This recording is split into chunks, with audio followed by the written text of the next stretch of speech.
My name's Bridie O'Donnell. I'm a director in the Victorian Government's Industry Recovery Team in the Department of Jobs, Precincts and Regions. I'm also a student in ANZOG's EMPA, the Executive Master of Public Administration. So now it's my distinct honour to introduce our first speaker today. Investigative journalist Jess Hill has been researching domestic abuse since 2014, and her phenomenal multi-award winning book, See What You Made Me Do, was released just last week in the UK and in fact excitingly is being launched in the US today. Jess was previously a producer for ABC Radio. She was a Middle East correspondent for the Global Mail, and she was an investigative journalist for Background Briefing. She's won 2 Walkley Awards and received an Amnesty International Award, and is the recipient of 3 Our Watch Awards. See What You Made Me Do is the first book of its kind to provide a deep dive into the abuse that so many women and children in Australia experience. And it's abuse that's often reinforced by the justice system they trust to protect them.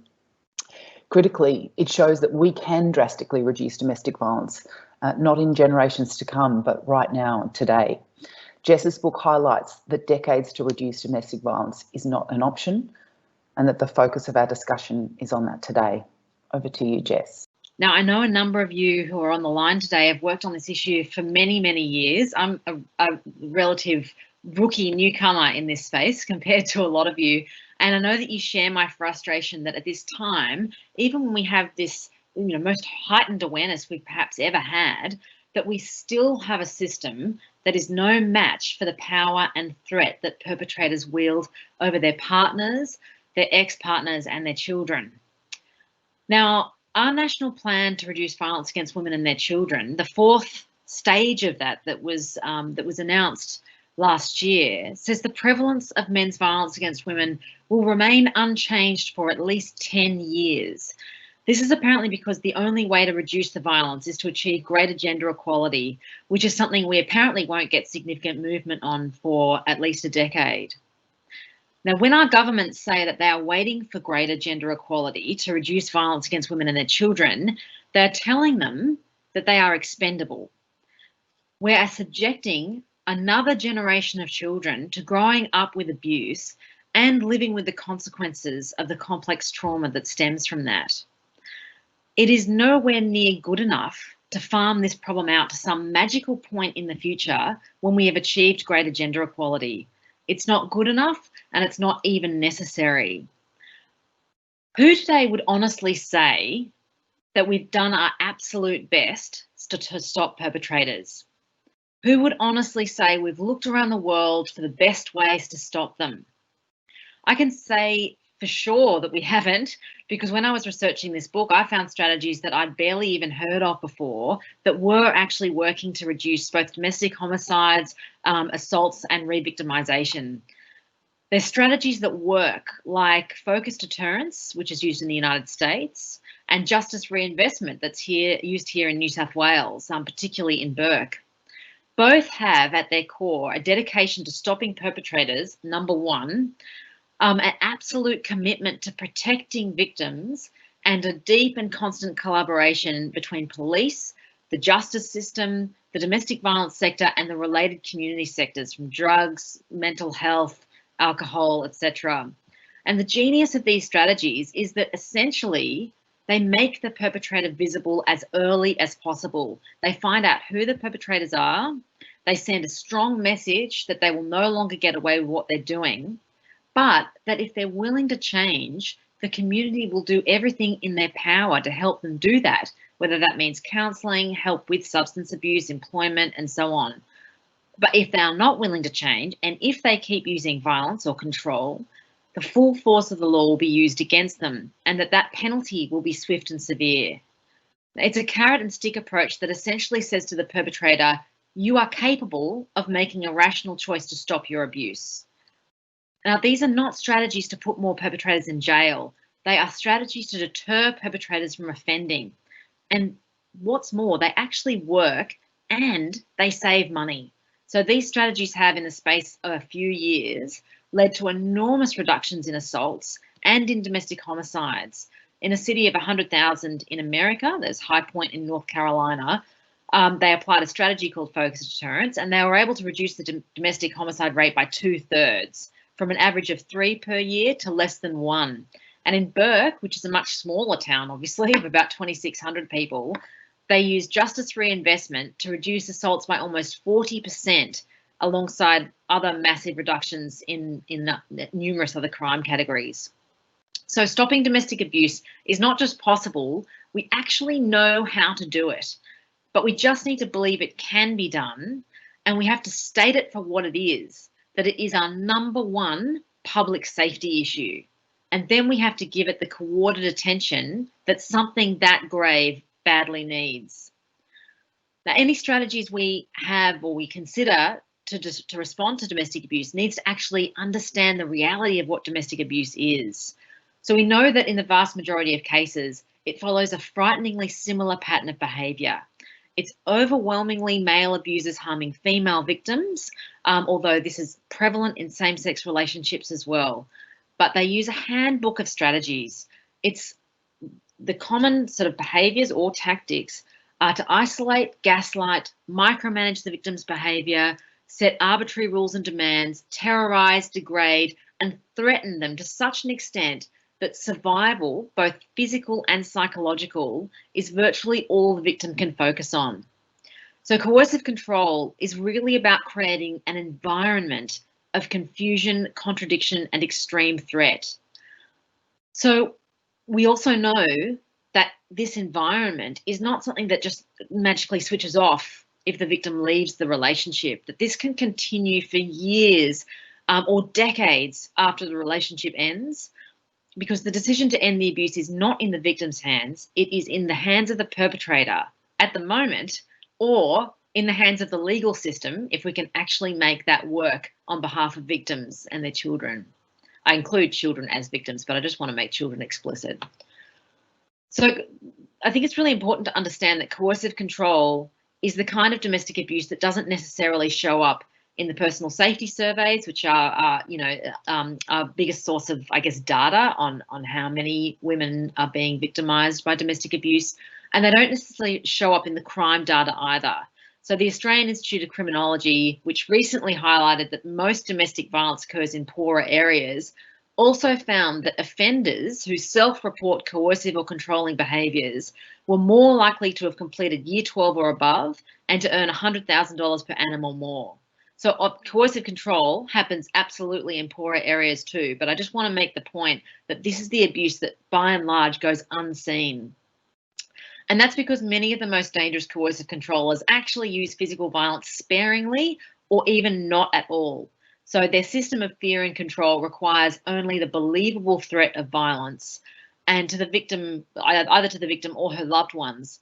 And savvy perpetrators know to avoid physical violence because, I mean, firstly, it alerts the victim to the situation they're in potentially. And also because while incidents of domestic violence are a crime, the system of coercive control is not. Now, I think, it's been made pretty clear in the last few months, especially, that the criminal justice system is not a panacea. But I still believe that it's central to any solution. I just think we need to pretty radically rethink how we use it. And to start with, I think after researching the way that coercive control has been criminalised across the UK, I'm persuaded that we need to recognise this behaviour as a crime. It's recognised internationally as a form of torture, and I can't think of any other behaviour tantamount to torture that is legally permissible in Australia.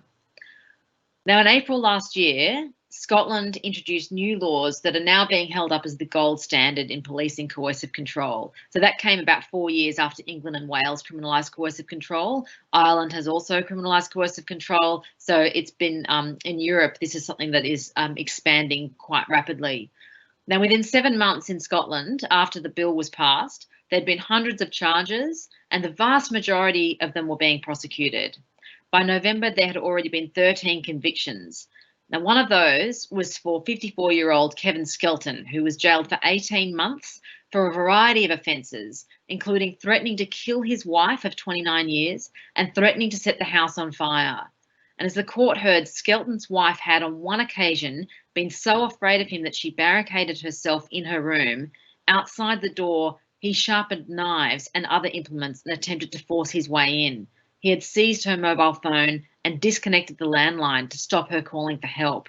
Now, under the domestic abuse legislation in Scotland, each one of those actions falls under a criminalised umbrella, for want of a better word. Each one of those actions are criminalised. So critically, in Scotland, judges, sheriffs, and pretty much every police officer in the country and their staff have been trained to recognise the seemingly innocuous actions that combine to create the devastating system of coercive control. Now, the Scottish law has to demonstrate that there was a pattern of abusive behaviours, so that there were 2 or more proofs of abuse that a reasonable person would think would have caused the victim/survivor to suffer physical or psychological harm, and that includes fear, alarm, and distress. So these include things like isolating a person from friends and family, depriving them of basic needs, monitoring them through online communication tools and spyware, taking wages and benefits, threats to harm a child, threats to hurt or kill, threats to reveal or publish personal information, but also these other really complex issues that are important and very difficult for our systems to grapple with, like forcing or coercing the victim to take part in criminal activity, like shoplifting, for example, or abusing or neglecting their own children in order to encourage the victim to blame themselves and prevent them from disclosing to authorities. So this is very complex and nuanced legislation. Now, the list of behaviours is not prescriptive because authorities know that coercive controllers cater their abuse very particularly to their victims. So while the distinct behaviours may be different, we do know that the overarching architecture of coercive control is repeated time and again.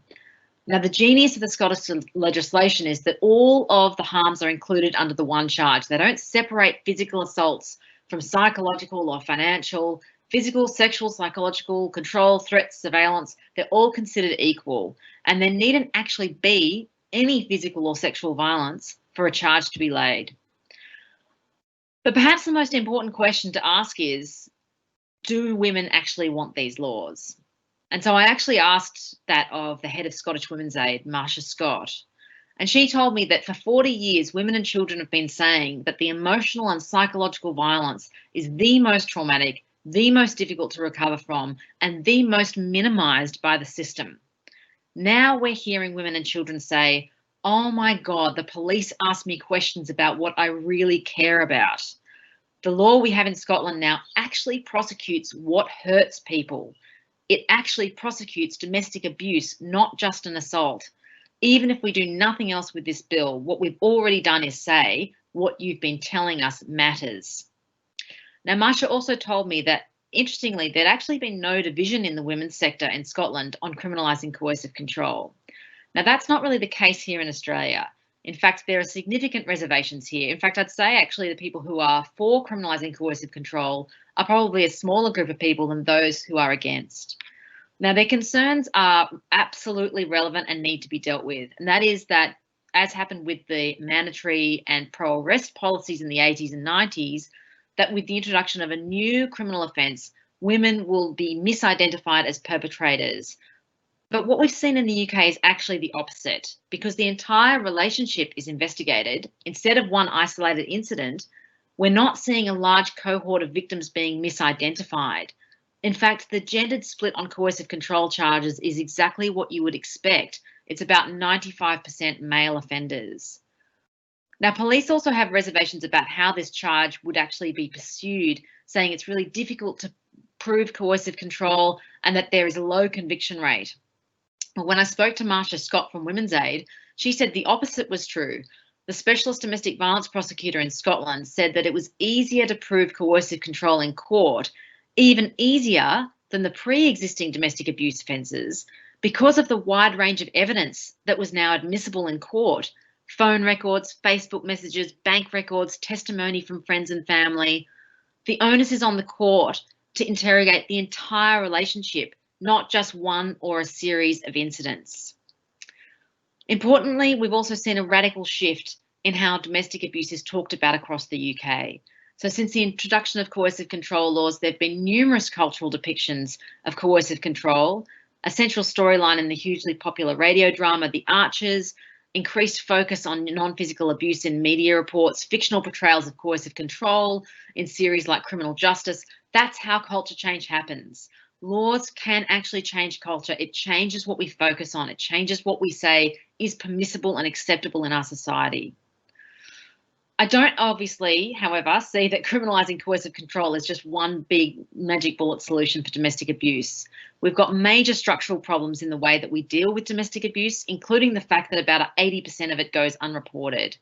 So women don't report for lots of reasons, but a big one is that the police response is inconsistent at best, and it's hard to get police interested unless there's actually been an assault or there's a clear and direct threat of homicide, and even then it's a crapshoot. So how do we address that structural problem that domestic abuse often goes unreported until the victim is in serious danger or has already suffered life-threatening assaults? We need to look seriously at totally changing the way we police domestic abuse, as other countries have done, and specifically, responding adequately to domestic abuse means redirecting our policing response away from simply responding to crimes and towards protecting victims. In several countries across Latin America, particularly, police stations for women are revolutionising the way that victims report and how police respond. So these stations have all the regular powers of police. They conduct investigations, they make arrests, but that's where the comparison ends. They are warm and inviting places. They're set up in brightly painted houses, and women who go there can access all of the services they need under one roof: lawyers, social workers, psychologists, financial and medical aid. A carer, who is often a police officer, will even take care of a woman's children while she's interviewed. Now, there are hundreds of these stations across Brazil and Argentina and throughout Latin America. So these police are not just tasked with responding to crimes, their job is to prevent violence. And the results are compelling. So there was a 5-year study from Brazil that showed that where these stations were situated, there had been a domestic homicide rate drop by about 17%. But between 15 and 24, women saw a domestic homicide rate drop of half. Now, if you're interested in learning more about this, Professor Kerry Carrington has been leading the research on Argentinian stations and how they may apply in Australia. So if I had a magic wand, what would I do first? I would criminalise coercive control using the Scottish legislation as a baseline to adapt. I'd introduce police stations for women, and then I'd start trialling versions of justice reinvestment and focused deterrence in areas where we know that domestic abuse is at least statistically prevalent to begin with. But fundamentally, I would reorient the policy direction from placing so much emphasis on gender equality as the solution to domestic abuse and refocus it on direct interventions to keep victims and their children safe, and to place the perpetrator firmly in the spotlight. As the architect of focused deterrence, David Kennedy, says, "We are regularly in the situation in which a woman whose name we know is being terrorised by a man whose name we know. We should not ask her to put herself at further risk. We should make him stop." And that's the paradigm shift we need to see in Australia. Thanks very much. Jess, thank you so much. Your insights are incredibly valuable, but also some of these really practical, implementable policies, I think, are giving us some hope and reassurance. Now I'd like to introduce you to our second speaker today, Anne Dysart. Anne has had many years of government experience in the New Zealand public sector. She's worked on significant government initiatives for Māori, single parents, refugees and migrants, and the Pacifica communities. Anne's currently managing Aotearoa for the Ministry of Social Development. Aotearoa is an initiative designed and led by Māori with support from government to strengthen whānau resilience, wellbeing and mobilise community action and address issues of violence. Anne's joining us today from New Zealand and has a short video first to share with us now. Thank you, Anne. E te whānau is something that my ancestors have always practiced. It's an ancient thinking, but only recently has become more deliberate. All of the values that e te whānau have is what I've grown up with, and it was about me wanting to find a way to connect with whānau here, to teach them the same things that I was taught. Coming into a new country, it's really hard, not the same language, not the same culture, but there is the same values, and so that's when they feel like more, okay, I do kind of have a sense of belonging. Te whānau is part of this place here. Why I say that is because e tū whānau has embedded in it kaupapa Māori values that are still present in 2019 going forward. It conjures up words like respect, self-evaluation, just feeling good, whānau obviously, and just sharing good things. And when you share good things, you can share bad things as well. The thing is, my parents, they told me this is what you need to do, this is what you need to do, but they didn't do it. You know, and I didn't realise that till now, till I met e tū whānau. And then it made me realise what, shit, our kids are doing what we're doing. So that's when I thought, fuck, we need to change something here. So I just stuck to those e tū whānau values, and that was me. I was away. We're really fortunate and lucky to have the support from e tū whānau. They're really outcomes focused and strengths based, and they're all about, te manakaha o te whānau, and we too are like that. And a lot of our other contracts actually focus a lot on the crisis, very reactive contracts where we need to fix this and sort this, get the food in there, and that's very important. But this one allows whānau to achieve their dreams and aspirations. It's an aspirational kaupapa. For example, some of the siblings that used to be on the streets that are now in prison or going through youth justice and things like that, we've actually got their siblings, and they are starting to take a different course. That's what I think e tū whānau is really awesome for. They give us the flexibility to address the needs of our community in our own way. What e tū whānau is promoting is a shift of power and giving the power back to the community or the family. And there are agencies that don't want to make that shift, and they see themselves as the experts in other people's lives. In communities who want to create the change, who have a really strong sense of whakapunatanga, that is that they want their children's children to flourish. And I think that's absolutely at the heart of e tū whānau. Government writes the laws, government produces the budget, government can resource. The key is to work in genuine partnership. E tū whānau is a vehicle, I think, that demonstrates to every other government agency how positive changes can be made. One of these kids commented, hey auntie, it's like the sun shining through now, through all the dark. And I'm like, yes, you've got it, yes, you're right. Just knowing that they're going to survive. They're not going to end up in jail their whole lives. They know right from wrong. It's just carrying on their awhi, to support them to carry on doing all this great stuff that they're doing. The future's going to be bright as for them.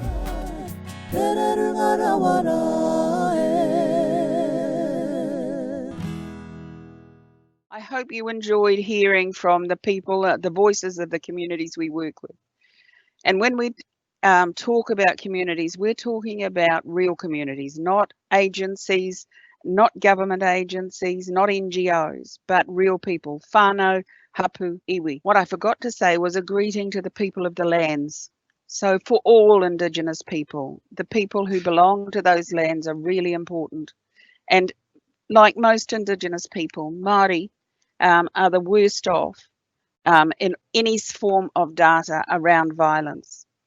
And so where we are with that is really working our way through this and starting to look at how Māori make the biggest difference in all of this. So the interesting thing about e tū whānau is it was designed by Māori for Māori.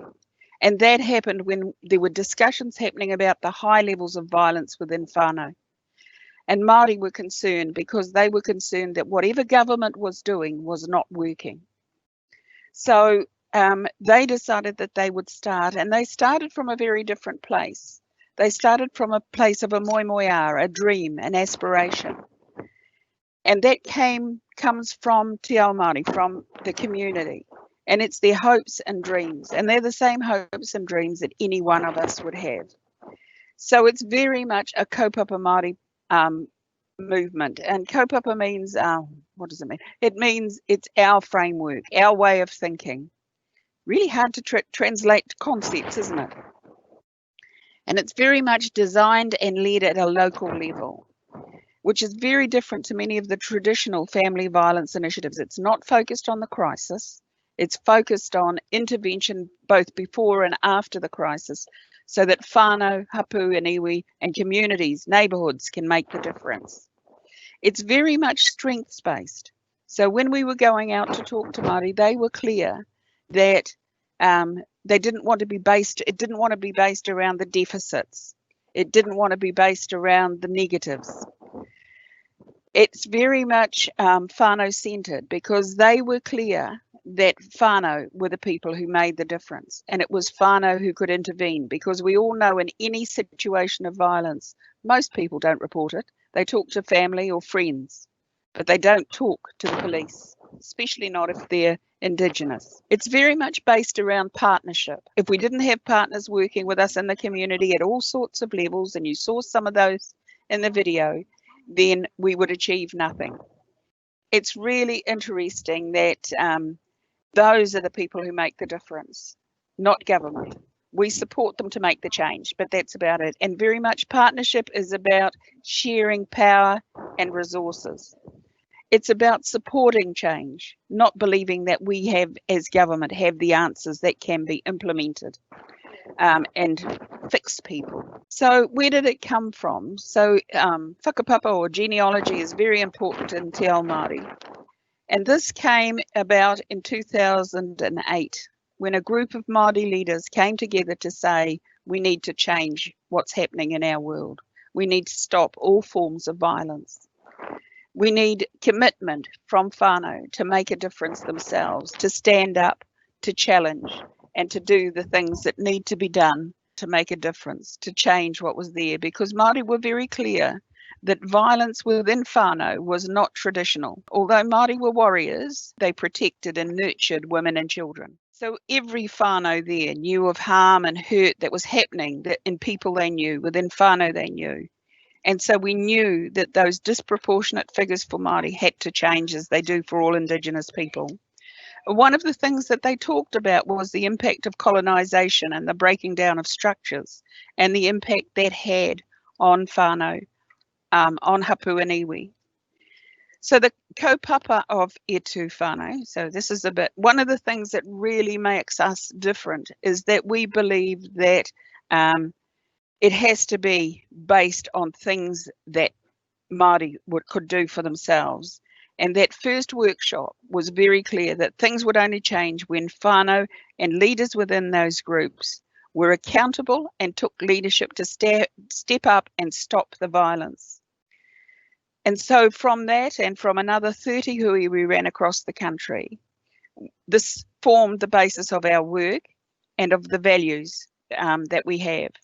We have 6 traditional values that are really important to us. Whānau and the iwi across the country said that if these values were in place, then whānau would be strong, that there would not be the violence and the harm of any form. Now, the interesting thing about the discussions we had with Māori was that they were clear that any form of harm was a transgression against whakapapa, against mana, and against wairua. So that's against your genealogy, against your spirit, and against your place in the world, your sense of who you are, your sense of agency.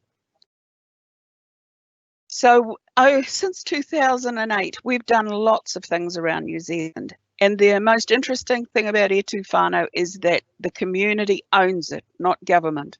So we don't always know what the community are doing. They will take the values, the messaging, they will take action, they will work within whānau on their marae.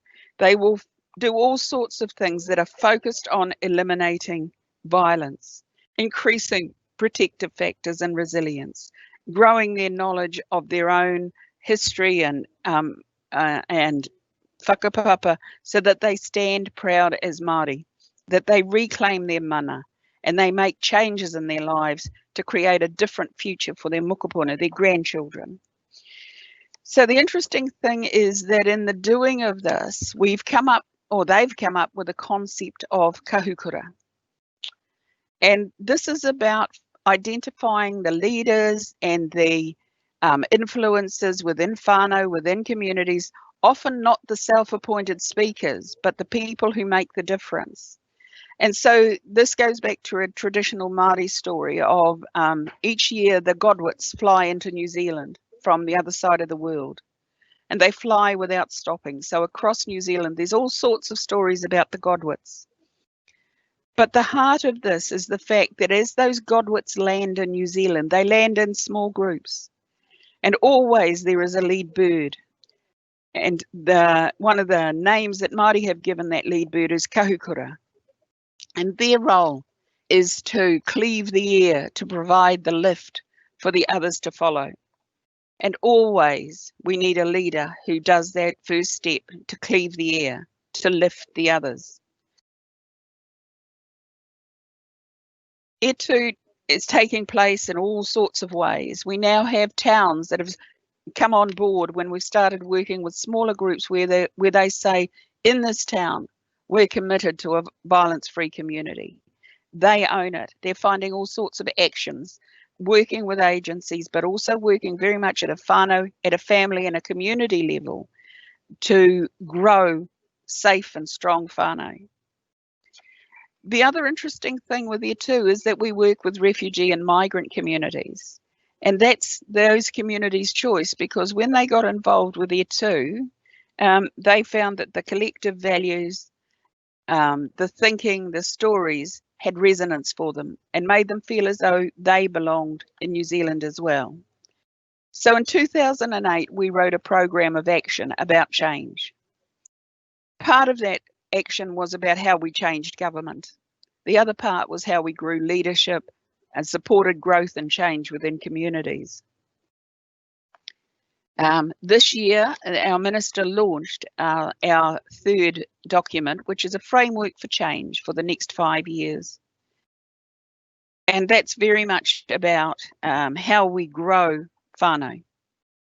We've developed a theory of change, which is very different to most people's. And it starts in a very different place. It starts in a place of potential. Think of a pregnant woman. The baby is in darkness, but there's so much potential. So Te Kore is about darkness. It's about potential.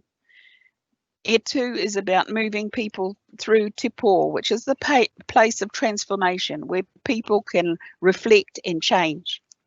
And the last place is Te Ao Marama. So what difference are we making? It's really hard to say, because what we know and what you all know is it's very easy to measure deficits, very difficult to measure soft things which are a movement towards really positive change. Things like, how do you measure those strengths? Eating a meal together in some whānau is a huge change. Speaking quietly to each other, not swearing and yelling at each other, is a big change. There's lots of soft things. Reconnecting with their whakapapa, their belief in themselves as Māori is really, really important. So we work quite differently. We're very much about building trusted relationships, and those are long-term ones. And it's very much about sharing power, about sharing the design and the solutions coming at a local level, not at a government level. Thank you. Thank you very much, Anne. And it's always good to learn so much information about what's happening, as you say, at a complete community level. The next speaker we have for you today is Dr. Kristen Smith. Kristen's a medical anthropologist in the Indigenous Studies Unit at the Centre for Health Equity at the University of Melbourne. Kristen's recent work includes ethnographic research investigating family violence experienced by Aboriginal and Torres Strait Islander communities in the East Kimberley in Western Australia and in the border regions of Mildura and Albury-Wodonga in Victoria and New South Wales. I'd like to thank Kristen very much for stepping in for her Melbourne University colleague, Talia Eastman. Over to you, Kristen. Today I'm going to be talking about innovative approaches to preventing family violence in Aboriginal and Torres Strait Islander communities. And I'm going to be drawing on the findings of 3 research projects funded by ANROS and the University of Melbourne. The research for these projects was conducted at 3 sites across Australia, as Bridie has mentioned, in Kununurra in Western Australia, Mildura in Victoria, and Albury-Wodonga in New South Wales, Victoria on the border. So our research team was led by Professor Marcia Langton, co-investigated by myself and Talia Eastman. We're also supported by a team of research assistants in Melbourne and local Aboriginal research assistants at the field sites. For the 3 projects, we interviewed a total of 148 participants across 48 individual interviews and 35 focus groups. Now, our participants included a wide variety of people, including Aboriginal people who had experienced or perpetrated family violence, Aboriginal elders, leaders and community members, but also multiple services, agencies and officials. All 3 projects used ethnographic approaches to examine the pathways traversed by Aboriginal people across the family violence, justice and service system, 2 focusing on Aboriginal women who had experienced family violence, and 1 on Aboriginal men who had perpetrated family violence. Now, we know that family violence doesn't discriminate across lines of gender, class or ethnicity. It could happen to anyone. But we also know that family violence occurs at significantly higher rates for Aboriginal and Torres Strait Islander peoples than the rest of the Australian population, as illustrated by some of the data on this slide. Although difficult yet to quantify, there also appears to have been an even greater spike in violence against the Aboriginal and Torres Strait Islander population, particularly women and children, during the COVID-19 pandemic, in both frequency and severity, which was highlighted on one of the latest episodes on The Point on NITV. So the risk factors that contribute to the high level of family violence experienced by Aboriginal people are interrelated, and they include economic, political and social inequalities derived from histories of dispossession, disruption to populations and family lineages as a result of the forced removal of children from their families and the subsequent trauma experience, which is often intergenerational, which I'll talk a bit more on as I go along. So we also know that family violence is associated with alarming rates of incarceration of Aboriginal and Torres Strait Islander men and women, both perpetrators and victims of violence. And it contributes to a wide array of other contacts with the justice system in every jurisdiction across the nation. So the shocking rates of incarceration for Aboriginal and Torres Strait Islander peoples in Australia have been highlighted recently in the context of the global Black Lives Matter movement, initially ignited after the execution of George Floyd by police in South Minneapolis in the United States. In Australia, the Black Lives Matter movement has raised serious issues regarding police brutality and institutional racism in Australia more broadly, Aboriginal custody. So although Aboriginal and Torres Strait Islander adults make up only less than 2% of the Australian population, they make up approximately 28% of the total prison population.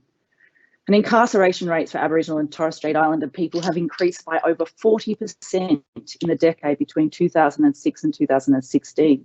Aboriginal and Torres Strait Islander men are 14.7 times more likely to be imprisoned than non-Indigenous men, and Aboriginal and Torres Strait Islander women are 22 times more likely to be imprisoned. So what statistics like that tell us is that there is structural and systemic racism in the Australian criminal justice system, and that racist responses by police and other agencies must be shifted as a matter of priority. Not surprisingly, these issues of Aboriginal and Torres Strait Islander incarceration directly impact on underreporting of family violence, with estimates that up to 90% of incidents go undisclosed, often due to the justifiable distrust and poor relationships communities have with police, alongside a persistent and enduring lack of police presence and response to family violence in Indigenous contexts across the nation. Now, I'm not saying that there aren't police officers, family violence units, Aboriginal liaison officers and others out there that are doing fantastic work, because there really are. But I am saying that this is simply not enough. And there needs to be momentous change in the underlying cultures of racism across the entire system. So we also know that the underreporting of family violence for Aboriginal and Torres Strait Islander people is intimately tied to issues of child protection removal, due to the, again, entirely justified fear of victims that their children will be removed if they report their perpetrators.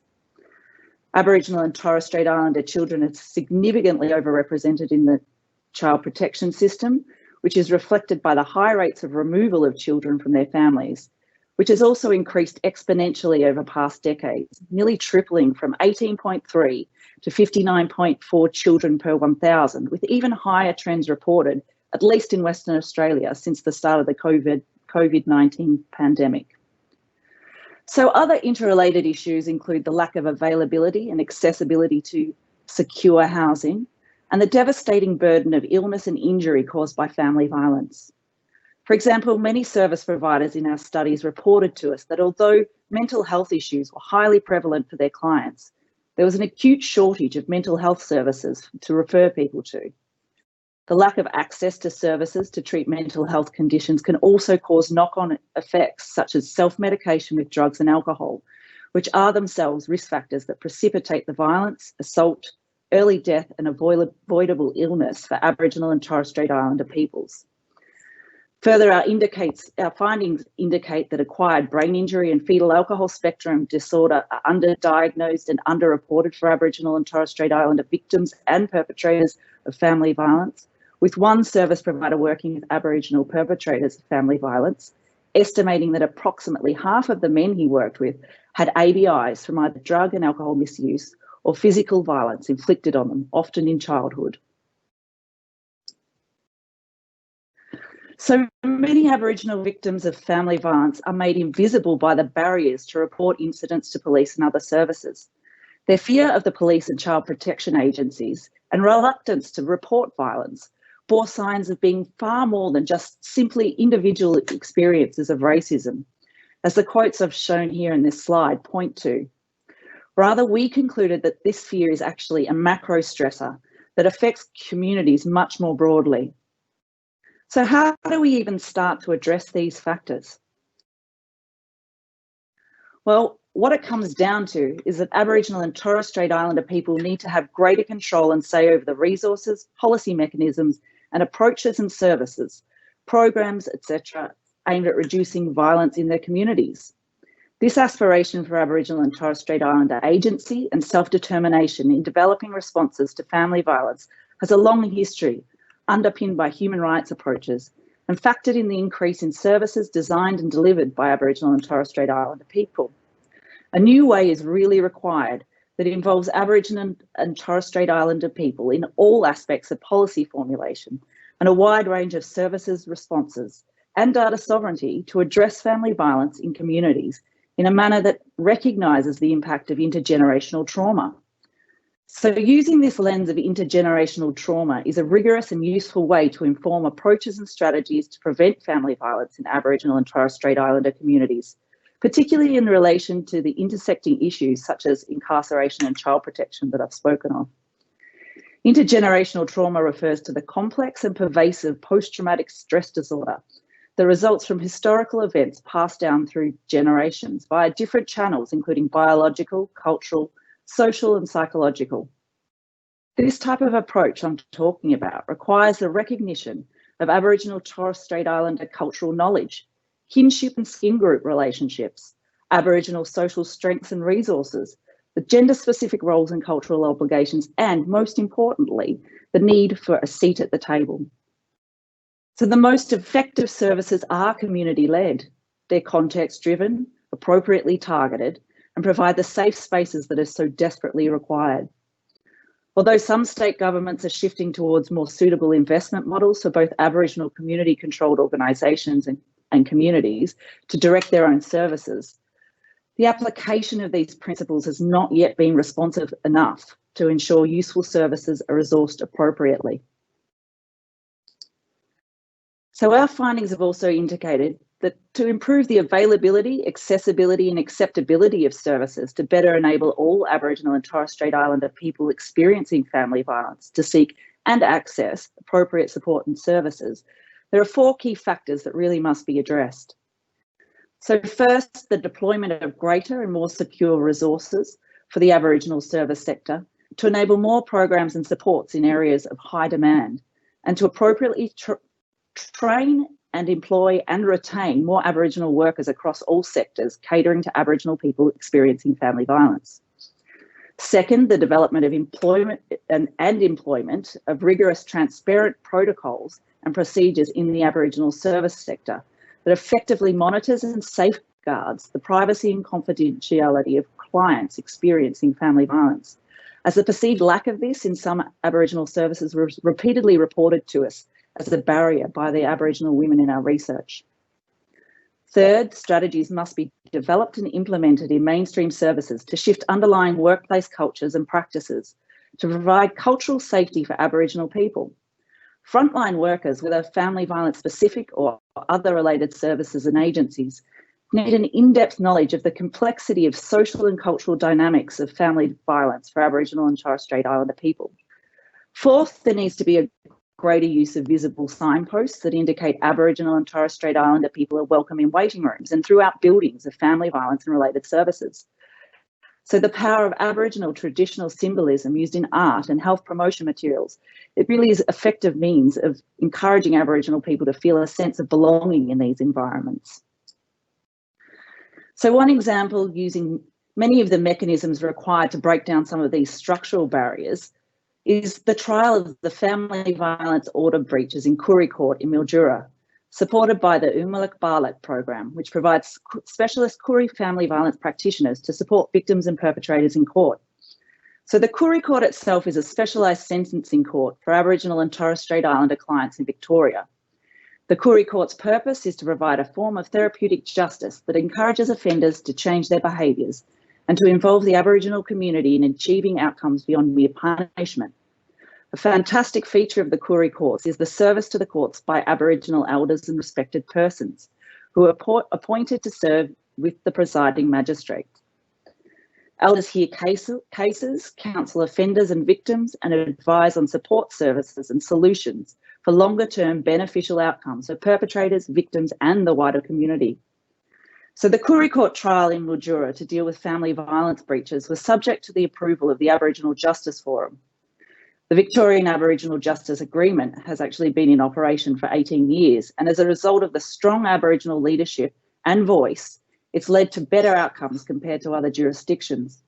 Notably, it's also resulted in greater trust among the partner entities and high demand for accountability and action. And the partnership has resulted in reforms that really should be adopted in other jurisdictions. So one of the key beneficial elements of the Koori Court trial lies in giving the victims a sense of dignity and removing the shame of being a victim. This is particularly important because if victims feel that there is a community-supported mechanism like that in the Koori Court that will deal with their matters, they'll feel greater support when reporting perpetrators to police. Both victims and perpetrators are also more likely to engage with the range of support services that are recommended by the Koori Court in the collaborative style of problem solving that is the hallmark of this special court. So although the outcomes of this trial are yet to be released, its underlying innovative principles and processes are likely to yield improvements that will work towards reducing family violence in Aboriginal and Torres Strait Islander peoples in the region. So examples of innovative approaches such as this trial are emerging in services, programs and policies across the nation, such as Jess mentioned earlier about the Justice Reimbursement Project used in Burke. Yet much greater support is needed to structurally change the way we address the prevention of family violence for Aboriginal and Torres Strait Islander communities. Thank you. Thank you so much, Kristen. It's really great to see some of the practical strategies that are being used, but also to hear how the voices and perspectives of Indigenous Australians are being used. First, I want to bring you to our final speaker today, Associate Professor Kate Fitzgibbon. It's a real pleasure to see Kate again. Kate is the Director of the Monash Gender and Family Violence Prevention Centre and an Associate Professor in Criminology in the Faculty of Arts in Monash University. Kate conducts research in the field of family violence, femicide, criminal justice responses to family violence, and the impact of criminal law reform in Australia and internationally. Kate's recently been involved in research which found an increase in the frequency and severity of violence against women, as well as the emergence of new forms of violence as a result of COVID-19. She will address the funding and resource implications of these findings. Over to you now, Kate. Thank you. So as Bridie just mentioned there, I have been incredibly privileged over the last 6 months to be engaged in research that is attempting to build the evidence base around how the COVID-19 pandemic will impact all forms of violence against women. But also in particular, we've been focusing at the Monash Gender and Family Violence Prevention Centre on what this means for help-seeking behaviours and for responding to women and children experiencing violence during this time. So I'd really like to take the opportunity today to present some of the findings of that work with you, and also to look at what some of the implications of this means as we move, hopefully in Victoria, into a period of easing restrictions once it's safe to do so, but also as we move into a recovery from COVID and a COVID-safe new normal. So just to give you a little bit of an overview and I suppose the global context. So over the last 6 months, really since the beginning of the pandemic, we've seen the emergence of these stay home, stay safe campaigns. But for all the reasons that have been brought to the attention today, we know that for many women and children in Australia, the home is not a safe environment. So there's quite a troubling paradox that's brought to the fore here. Research in 2008 by the United Nations actually found that the home is the most dangerous place for women and children worldwide. In April 2020, in recognition of this, the Executive Director of UN Women actually came out and said violence against women should be known as the shadow pandemic. This is going to be one of the most critical issues to the safety and well-being of women during this period of the pandemic. In attempting to quantify this, and it's always incredibly difficult, but the UN Population Fund has predicted that for every 3 months that there is government-enforced COVID restrictions worldwide, that there'll be an additional 15 million cases of domestic violence. However, as I say this, I do want to put a really important disclaimer out there, and I think, you know, it's linking in with what a lot of people have said today, and particularly kind of with Jess's opening. COVID-19 does not cause family violence, but it does exacerbate many of the underlying gender inequalities that underpin family violence. And it also, the response to COVID-19 and, you know, the necessary public health response in terms of restrictions and lockdowns has created a series of conditions within which violence can flourish, and also within which help-seeking behaviours are extremely limited. And within Australia, what we have to keep in mind here was that family violence was recognised as a national emergency prior to COVID. We know that on average, 1 woman a week is killed by male violence. So this becomes even more so now within the COVID-19 pandemic. So this research has been led by myself and members of the Gender and Family Violence Prevention Centre, and I hope you'll just allow me a moment here to acknowledge these colleagues, because this has absolutely been a team effort. The research on gender-based violence and help-seeking is led by Dr. Naomi Fitzner, with myself, Professor Jackie True, Sandra Walklate and Silky Meyer. And really what we're doing across a range of different areas and with varying focuses is trying to build that evidence base so we can understand what the impact of the pandemic has been, so that we can inform responses and ensure women's safety as we move through the various stages of this pandemic. So far, the two big pieces of research that we've done was a Victorian survey during the first period of lockdowns, where we surveyed 166 frontline practitioners who were supporting women who were experiencing violence during that first period of restrictions. We also partnered with the Queensland Domestic Violence Service Network in the second phase of this research, and they provided us with their data looking at practitioners' views also during that first period of restrictions. So I'm going to draw quite heavily here on the findings from those surveys to give you a bit of a sense of how we're seeing not only violence changing, but in really important ways help-seeking changing. And it's important we understand that so we know how to best access and ensure women's safety during this time. As we move through, I've included some of the key quotes from practitioners on the slides to give you a sense of what practitioners were telling us. So as Bridie mentioned, there was in Victoria a definite perception amongst family violence practitioners and those working to support women during the first period of lockdown that not only had violence increased in terms of the frequency of violence against women, but it increased in terms of the severity the complexity of the different range of needs that women were experiencing, and also that there was an increase in first-time family violence reporting by women. And what it's really important to remember here is this is coming from practitioners who are being contacted by, being referred to women in a range of different ways. So this doesn't neatly map against what Victoria Police are seeing so far, because we know that for many women, and as this practitioner quote says, who are at home with their perpetrator in lockdown, their ability to contact the police or their willingness, the risk that they may feel that that holds might be particularly high. So this is showing some of the other ways in which women were reaching out for help. What practitioners also told us was that there was the emergence of quite a range of new forms of violence against women, and this absolutely speaks to what Jess has, already so eloquently described to us around coercive control. The ways in which the conditions of the lockdown are being misused and abused by perpetrators to further restrict women's movement, to gain access to women's residences in some area, particularly where there were shared children, but where the couples may have separated. Perpetrators were misleading women into feeling that they had to share a residence with their abuser during this period because of the shared children. They're coercing women into different forms of hygiene practices. So you see here demanding women wash their hands and body excessively to the point where women's skin was starting to bleed and become badly irritated.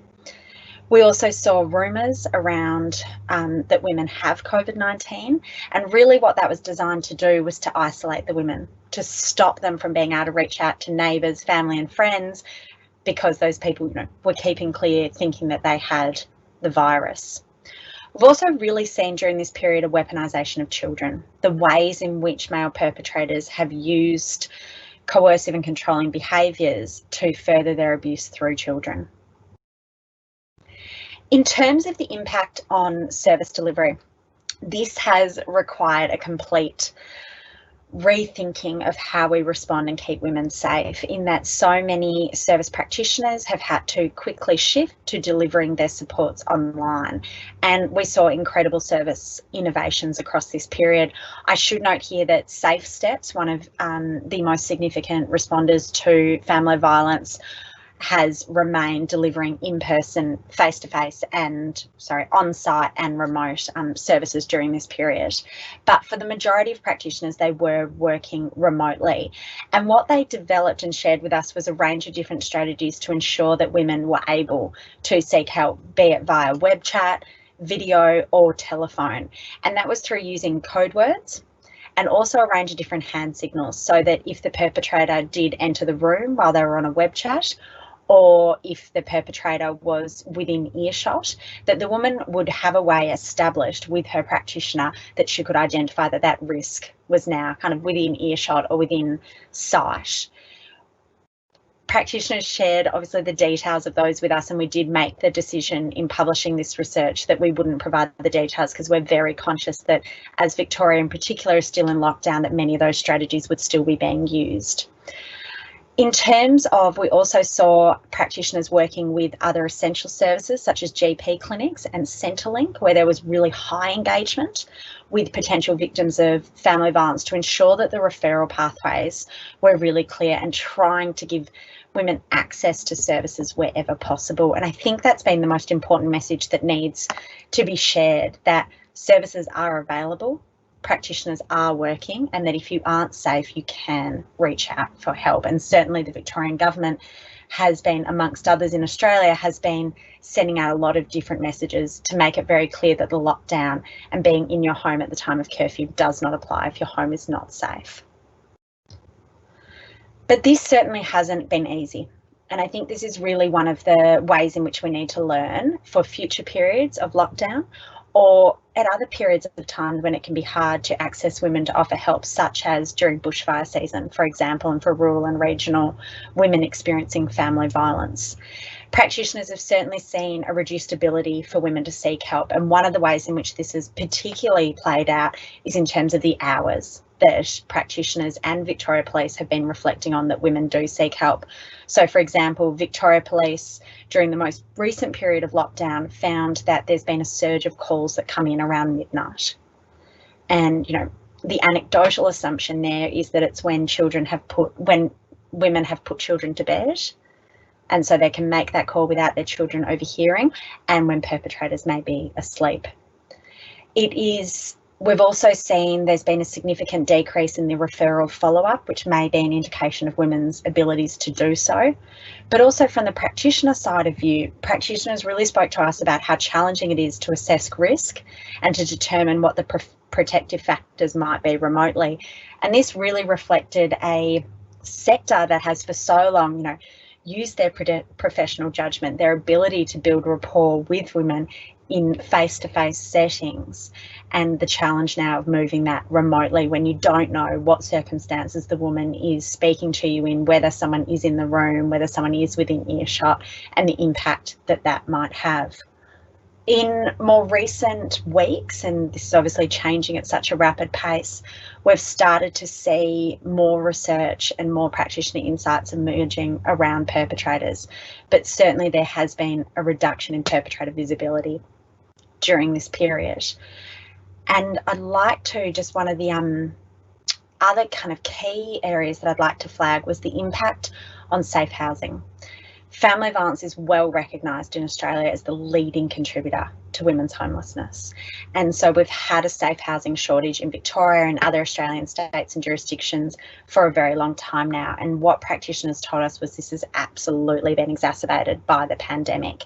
And I think, following Jess's kind of, call to action, this is absolutely one of the ways in which we need to see resources committed in a really sustained way in terms of the availability of emergency accommodation and safe housing options, but also long-term safe housing options throughout Australia's recovery and any future periods of lockdown. Because what we're hearing from many different areas, this research being one and the Australian Institute of Criminology report being another really important piece in this space, is that the home is not a safe place for many Australian women and children. So there needs to be a safe house option for them.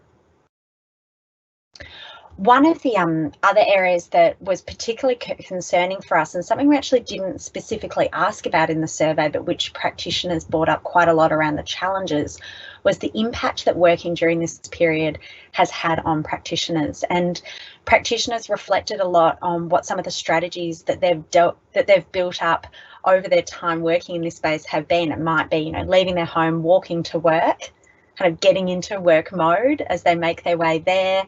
You arrive, you're in your workplace, and you can hold that violence and that risk in that setting. And then at the end of the day, you close your computer and you have that walk home and you transition back into the safe place of your home where that violence, that risk does not exist. The challenge now of that breakdown of the barriers between work and home from practitioners has been really significant. And I think this is something that Australia has to take really seriously, because we need the expertise and the dedication of our family violence workforce as we move through the COVID-19 pandemic, as we move through easing of restrictions, when we're likely to see an increase in women and children's ability to seek help, and into the recovery. This is going to be a national emergency that is unfortunately continues to require significant resources to grapple with. We cannot afford for family violence practitioners to burn out, to not be supported, and to not be resourced with the wellbeing supports that they need to continue this crucial work. So I hope that that's provided kind of a bit of an overview of how many of the issues that we've heard about from the other speakers today have been exacerbated and heightened during the pandemic. But I'd really emphasise that these aren't new issues, they're long-held issues in Australia, and we need to continue to remember during this period that family violence is a national emergency and we cannot take the foot off the pedal in terms of addressing that. Thank you so much. Thank you again to all of our speakers. We have quite a lot of questions, which is fantastic. Thank you everyone for interacting. I'm going to start presenting a few questions that will go to everyone, and then a few directed questions to some of the speakers. So I'll start, if you don't mind, with a question that I'd like all of the speakers to answer please keep your answers a more brief, and we know you have a great amount to contribute. But the first one is about the role of Indigenous and First Nations people's perspectives. What do we think, I'll start with you, Jess, around how do we do that to ensure that the strategy improves outcomes for both survivors and victims of domestic abuse? Are there specific ways to do that? From you, Jess, first, please, and then Anne. I would defer to Anne and Kristen on this largely, except to say just, for example, with justice reinvestment in Burke, it is, as Kristen and Anne were pointing out, this was a community-led response, and it was the initiative really at the beginning of one man, Alistair Ferguson, who looked around and said, we're just not doing enough to reduce violence, and it's not a matter of money, it's a matter of a sustained and combined effort. And the way in which he coordinated justice reinvestment in Burke was very much particular to the conditions in that town, and that was that Burke was a place where Indigenous people had gone after leaving missions on either side. There were over 20 different language groups and a lot of conflict between those groups. And so the first part of that process to getting justice reinvestment up was about forming a council where all of those groups were represented, but where there was like a peacemaking process where they all were able to get sort of into on the same page as far as what they wanted to achieve. And I think that what gets perhaps missed in a lot of our responses, both Indigenous and otherwise, is that we come up with really good responses like Orange Door, where you put lots of the services in one spot, etc. But we don't do enough work on actually forming those close collaborations and getting the trust up. And instead we just whack everyone together and hope that something good will come of it. So I think the Indigenous response that actually relationship is the most important thing is not only something that needs to be applied in Indigenous communities, but also in any response to domestic and family violence. I think it's one of the most valuable contributions from Indigenous thinking and culture we have. And to that point, Te Whānau's doing that work and connecting with community, what do you think in terms of what you've learned around the role of involving First Nations people in this response? To be honest, I think if we don't, we won't make any difference. The reality is we are dealing with generations of structural racism and the impacts of colonisation and the diminishing of people who are other. So until what we notice is that if Māori are not involved in the solution, then generally it doesn't work. And so it's not until they lead, own and do it within their own frameworks that rebuild their belief in themselves and make them proud to be who they are, not a lot changes. And we've worked with a lot of really marginalised communities who've come out of state care, who are part of gangs, who've been in prison for years for violence, who are, because they are making the change. And I'm not saying they're always going to get it right all the time, but are making profound changes. It's really amazing, far quicker than I ever thought they would. But it's theirs, not government's, not anyone else's. Kristen, you presented a slide that showed in a way how effective it has been to incorporate Indigenous voices. Tell us a bit more about the perspectives you think that sort of inform the strategy to improve outcomes. I agree with the other two, particularly what Anne was just saying, that there really just needs to be, as has been said across, well, for many years now, a seat at the table in all of the decision-making processes when it comes to looking at anything to do with prevention of family violence, rolling out of services, creation of policies, simply because we know that's what works. So, I mean, if you look at specific communities where they have got really good services that are run, that are really effective in preventing violence, supporting Aboriginal people who have experienced violence, they're the organisations that are the Aboriginal community controlled organisations.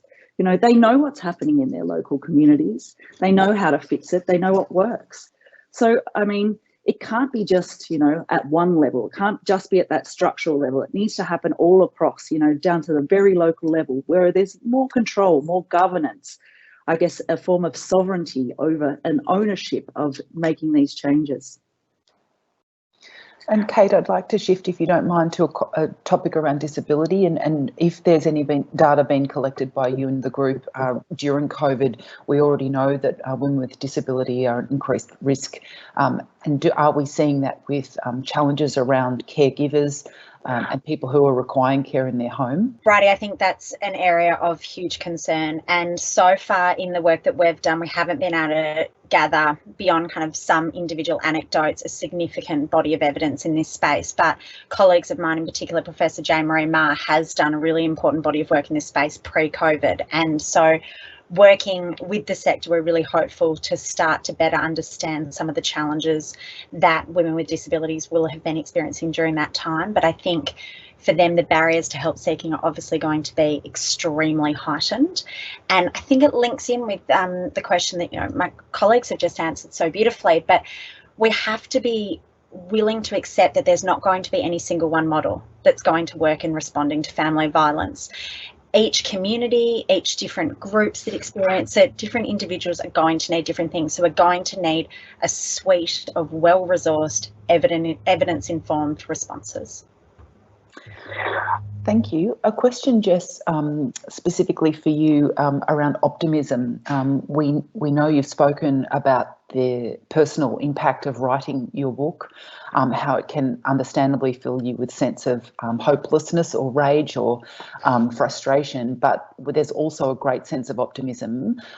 Was it about perpetrators having a capacity to change? And if so, what do you think are the key elements of that change or other causes of your sense of optimism? The cause of my optimism is in seeing things that work, was seeing how often when Indigenous perspectives were centred, that those solutions were strengthened, and that actually in addressing domestic abuse, which is absolutely necessary, you actually fix so many other related issues. You fix things like school attendance, you solve things like other related crimes, drug use, all of this is working in a system. It's not just domestic abuse and other things in silos. So for me, it was like, and I believe that it's inevitable, I hope it is inevitable, if we do actually begin to take this seriously and actually sort of put our money where our mouths is,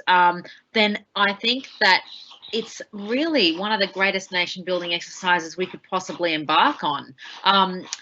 Do perpetrators have the ability to reform and change?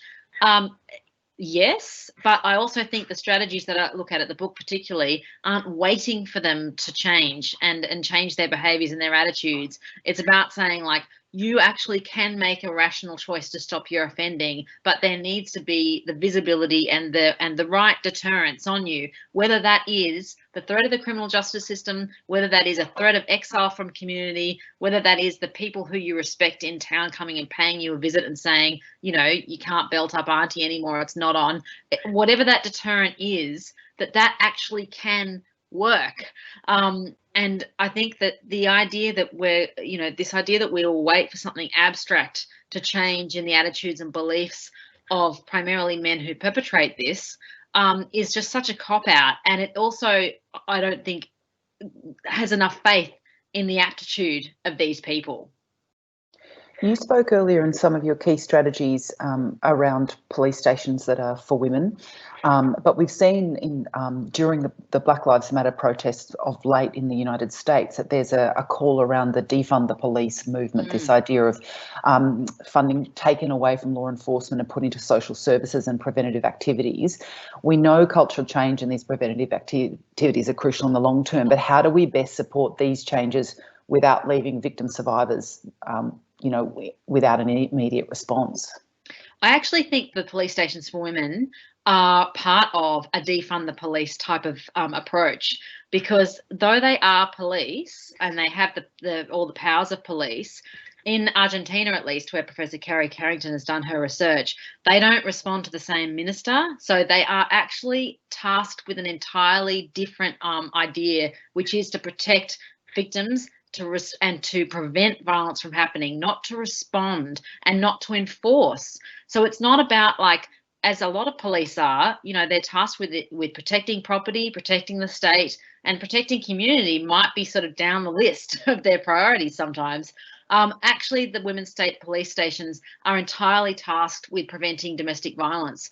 And the fact that they are put together in one place with social workers, psychologists, etc., when Black Lives Matter, and I don't want to speak for those organisers, but when they say defund the police, they say invest in community.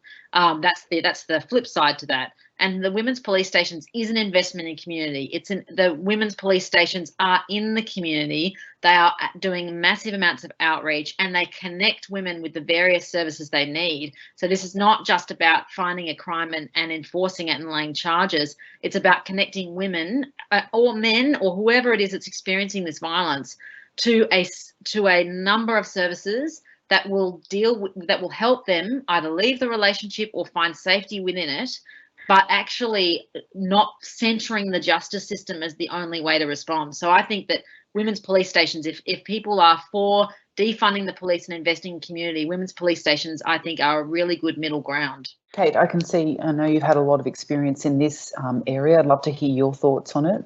Yeah, absolutely right. I mean, I would echo Jess's view here and the just world-leading work of Professor Karen Carrington in this space. And we know that the justice system and police responses to family violence have not been effective for far too long, and that for many women, engaging with the police and engaging with the criminal justice system can actually feel like a second round of victimisation and can make them disbelieve what happened to them, disbelieve the impact that it had on them, and really challenge their own understandings of what they experienced.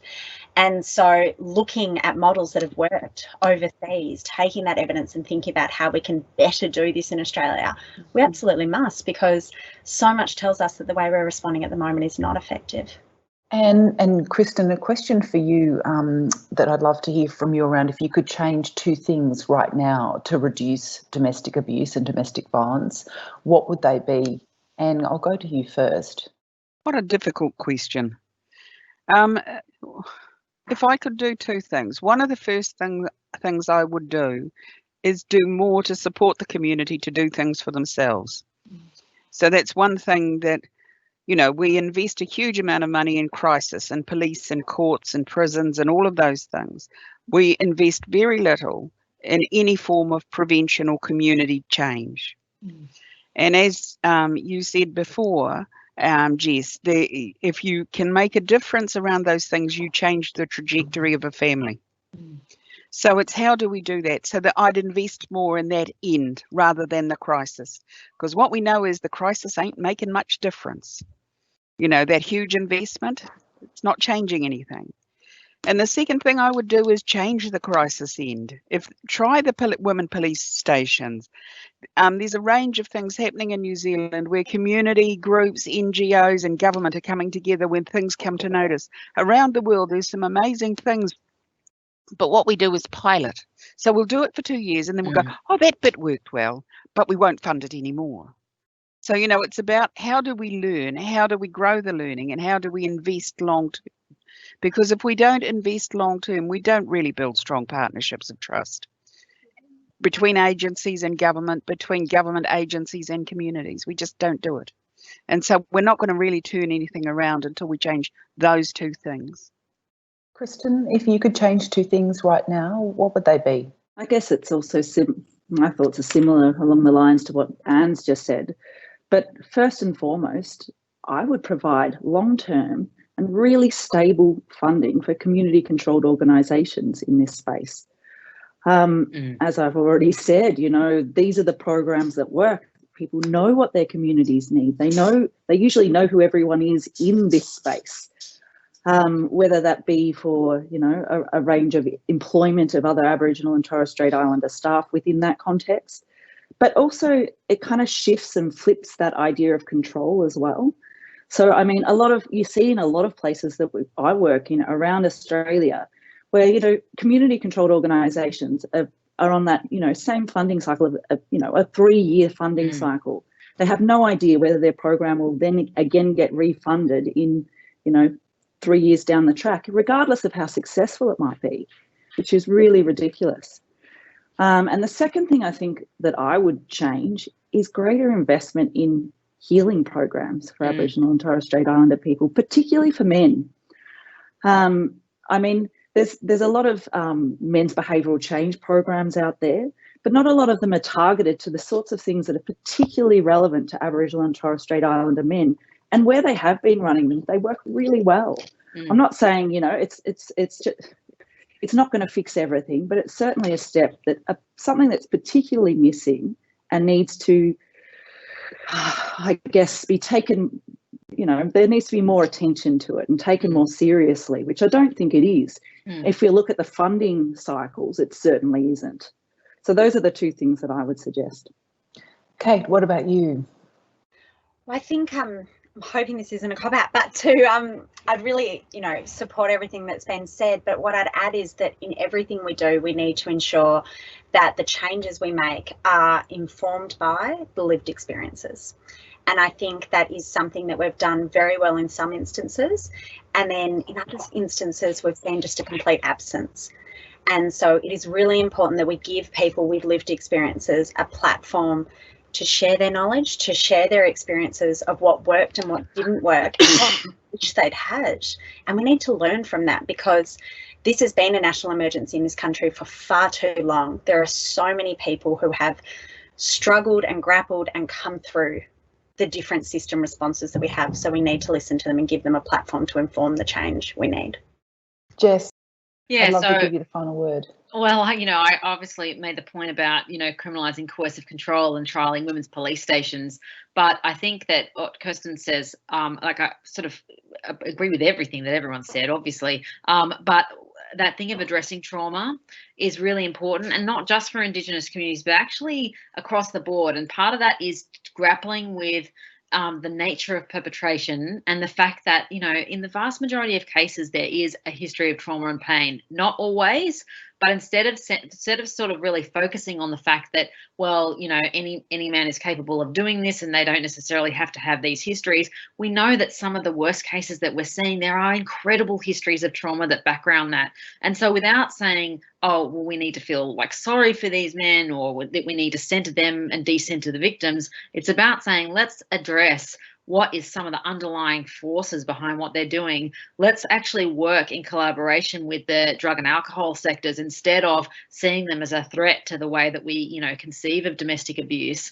And let's create that middle ground. Instead of having the domestic and family violence sector over here, sort of looking side-eyed at the drug and alcohol sector over, and the mental health sector over here, we need to create a peacemaking process between those two areas, and really just put aside our political differences, which are pretty strong on both sides, and just work towards stopping violence and abuse. Thank you so much to all of our speakers today, to Jess Hild and Dysart, to Kristen Smith and to Kate Fitzgibbon.